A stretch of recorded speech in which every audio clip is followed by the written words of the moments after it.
Good morning, good afternoon, good evening again from colleagues joining from all different parts of the world. Welcome back to this month's Send Searchlights. We'll offer the usual reminders to you for housekeeping before we get started. So we'd ask that you stay on mute, but if you do need any clarification on today's topic, please do pop your questions in chat between the three of us. We've been joined today by another colleague, Debbie Baird, who will introduce you in a little while. We'll be monitoring that and we'll do our best to answer those as we go through today's conversation. Any new questions that you might have for future webinar sessions, please do submit those via the registration form that's going to be sent to you after this session, along with any content that we might refer to during today's session. So before we dive in, I think it's really important that we acknowledge that today's webinar is taking place during Dyslexia Awareness Week, a time dedicated to raising awareness and understanding and supporting those individuals with dyslexia. For anybody for whom that's new terminology, Dyslexia Awareness Week is an event with a rich history in advocating for change. From some early grassroots campaigns to now a more global movement that we see today, it's grown significantly as to be an annually observed event internationally, and it operates as a really crucial platform to get people talking within the education and wider community. So really about engagement. And I think that speaks to this year's theme, which is What's Your Story?, which highlights the importance of recognizing that we're all different, that everybody's experience of dyslexia is different, and that early identification and intervention can allow people with dyslexia to really flourish.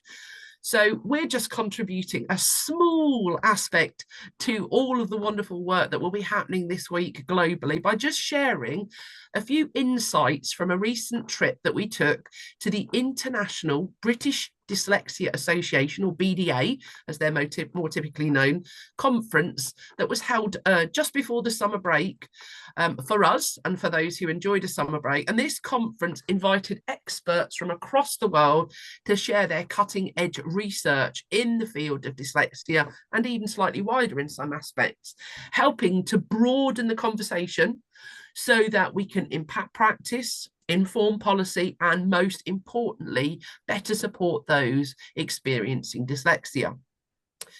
We have been really grateful to have a recent conversation with Dr. Helen Ross, and you can learn more about her work via www.helensplace.co.uk following the conference, and we were talking around some of the key themes that really stood out and interested her, and it's three of those that we're going to use to frame today's session. The first was an evolving understanding and definition of dyslexia, and we know that that changes over time, and Polly's going to be talking a little bit more about that in a moment. The operationalized differences from a global perspective, and finally the importance of remembering that it's more than just reading and spelling. So, Polly, I'm going to hand over to you. Thank you, Emma. Yeah, in line with the theme of What's Your Story, I thought it would be really interesting to start today's session by looking at the story of dyslexia itself. So actually it originated in 1877 when literacy differences were referred to as reading blindness. And it wasn't until 10 years later that we then saw the first term of dyslexia being used. During the late 1800s and early 1900s, we also saw practitioners refer to it as word blindness, which was describing a deficiency of the visual memory for words. By 1925, dyslexia was becoming a hot topic, not just only in medicine, but also in education. So those two areas of expertise were coming together. And Samuel Orton, who was a neuropathologist from the State University of Iowa, presented his first paper on word blindness, and he theorized that the roots of dyslexia-based literacy difficulties lay in a lack of cerebral dominance. His hypothesis was actually proved incorrect, but it was that was key in the progress of shifting the discussion of dyslexia towards a model based in cognitive development. In 1948, the International Dyslexia Association was formed, and the intention of this was to promote a wider understanding of dyslexia and helping people with dyslexia find some support and gain understanding. Further research a year later made some links between dyslexia and the dynamics of sight, So starting to explore those differences between reading and spelling, and highlighting why some people with dyslexia are able to mirror read and mirror write. Now, the early 1970s was a further hotbed for dyslexia research and publication. And it was at this point that the word dyslexia came into more common usage. The idea of specific issues with reading that were not in any way related to behaviour and intelligence began to take a hold in many countries across the globe.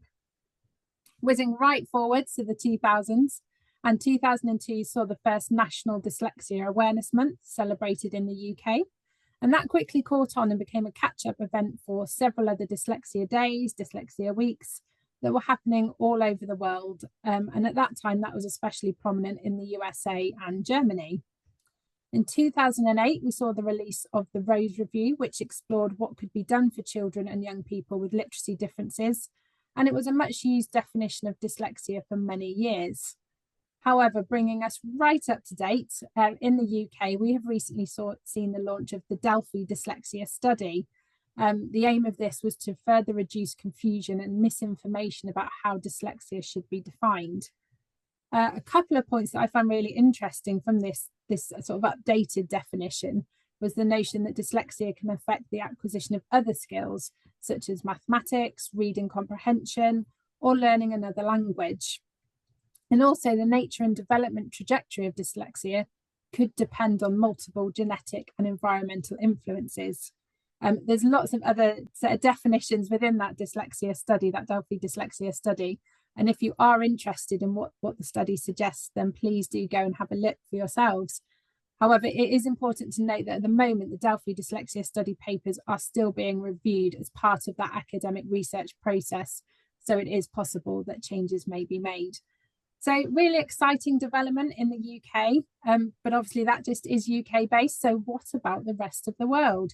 I'm going to hand back over to Emma so she can talk a little bit more about this. Thank you, Polly. And for any colleagues joining who weren't aware, I did used to be based outside of the UK within the UAE. So I'm very aware, and it's interesting and important to know that there is a variation in the way that needs profiles are defined across different countries, which can lead to discrete differences in the criteria for identification. So international specialist practitioners might look towards the DSM or ICD to define some of those characteristics of dyslexia, but there are also within countries some operationalized variation to the way in which profiles can be defined, including dyslexia. So a unique set of criteria may depend based on where you are in the world, and it's always important that you look to those for guidance. However, there are many common features across those criteria, particularly things like a recognition of persistent difficulties with reading and spelling, for example. But in some countries, the primary challenge that might be observed with somebody experiencing dyslexia can depend upon the language spoken. And that was something that was particularly interesting to me from the event. Several sessions at the conference addressed the role of orthography. Those are the rules that are applied to a writing system, which includes things like spelling and specifically the use of graphemes. The differences between orthographic systems across languages are vast, but simply put, some languages have a more transparent system where there's a one-to-one relationship between its graphemes and phonemes, and the spellings of words are fairly consistent, whilst others, like English, which is known to be quite a difficult language to learn, are opaque or deep, where many words don't conform to spelling rules. So as I mentioned, there's a lot of research in this field, including the paper that I listened to a symposium regarding, which is entitled Cognitive Dimensionality in Literacy Development and Reading Difficulties, Evidence from English, Italian, Spanish, Chinese, and Japanese. And this research was framed around a hybrid study from the UK and a Japanese university from the late 1990s. And I was privileged to listen to several of the paper's authors as they presented a symposium, as I mentioned. And I'd obviously encourage you to explore the research for yourself if you're interested. But my understanding broadly was that this work was alluding to the different strengths and challenges that would present for a learner with dyslexia, dependent upon the language spoken. One example, just one, was that perhaps Spanish-speaking people, and Spanish being a transparent orthography, which makes the language easier to decode, are more likely to manifest difficulties with reading fluency because it's easier to decode the language than it may be seen with decoding. Now, it's really fascinating stuff, but we're literally touching the tip of the iceberg during today's session. So if you are interested in that, do go and find out more, as Polly has suggested, regarding the Delphi study. But of course, it's really important to note that those reading and spelling challenges might just be one aspect that we consider for learners who may be experiencing barriers to literacy, even those for whom you might be specifically exploring the potential for dyslexia. Now, that I know was a particular area of interest for our lovely colleague Debbie, who's joining us today.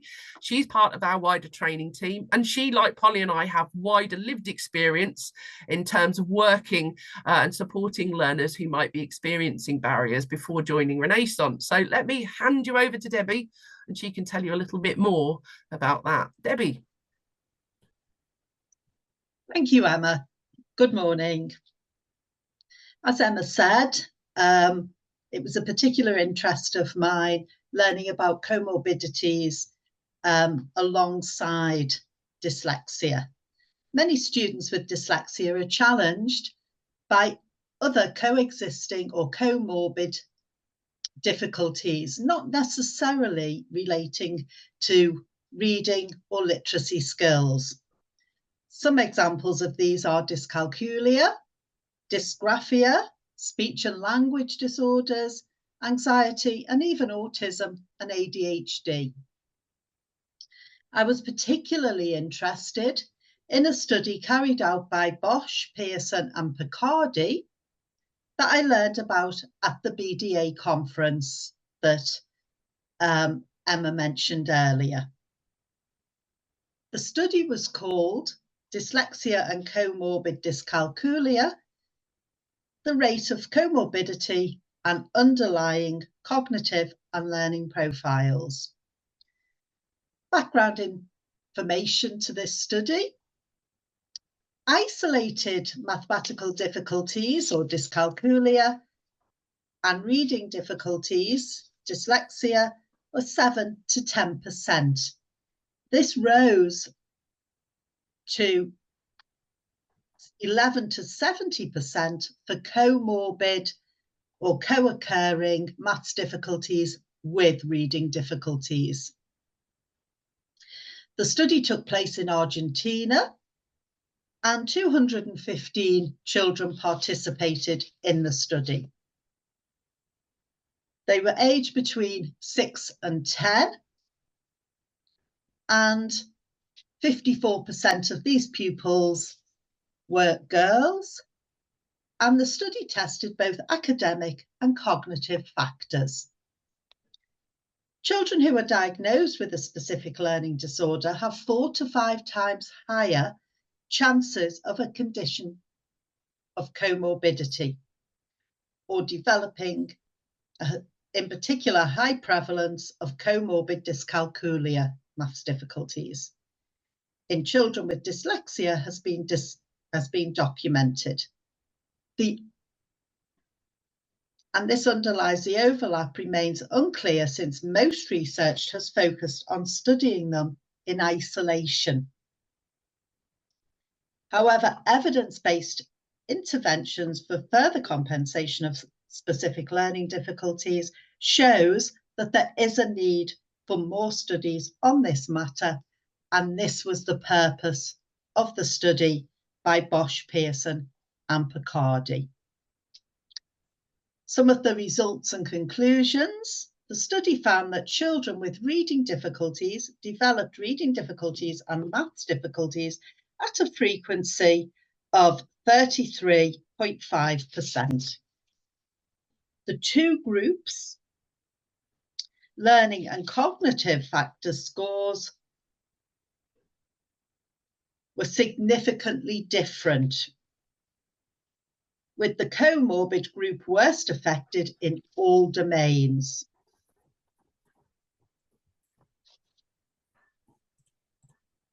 Among these, verbal working memory, spatial skills, semantic long-term memory, and phonological awareness were the most sensitive predictors. Together, they could account for 35% of the mathematical difficulty comorbidity. These findings are evidence of the high incidence of maths difficulties comorbidity in children with reading difficulties and highlight the predictive value of specific cognitive markers. If you would like to find out more about the study, as I say, it was carried out by Bosch, Pearson and Picardi, and it was shown at the BDA Conference in June. I'd like to hand over now to Polly. Thank you, Debbie. Really interesting studies, and thank you to Emma. That's lots of interesting studies today. Now, usually at this point in the session, we would move on to our illuminations, where we provide suggestions that might be helpful to you on your journey of maximising your support offer to students. However, we felt today that we've supplied you with a wealth of information and would invite you to spend time reflecting on our discussions today. Remember to check Helen Ross's website and perhaps explore the Delphi Dyslexia study and any of the research papers we've mentioned today if this is of interest to you. Emma has kindly put the names of the studies into the chat, so do have a look at that for your future reference. On that note, we are really excited to announce that Dr. Helen Ross will be joining us in January. So not for the next couple of SEND Searchlights, but in the new year. So if you have any specific questions that you might like her to answer relating to specific learning difficulties, please do send them to us. And again, please do keep sending us your other burning SEND questions. Next month, Debbie and I will return to our usual format of answering your questions related to practice and assessment and sharing more of those practical tips for your everyday practice. Now, as always, we really appreciate any feedback. So if you could just spare us a few minutes to offer your feedback, we really would appreciate it. So there is a QR code there. And I believe the link is sent in the follow-up email that contains the recording of today's session. Thank you so much for joining us. As I said, we return next month on the 12th of November and look forward to sharing lots more SEND questions. Have a great rest of the day or evening, wherever you are in the world.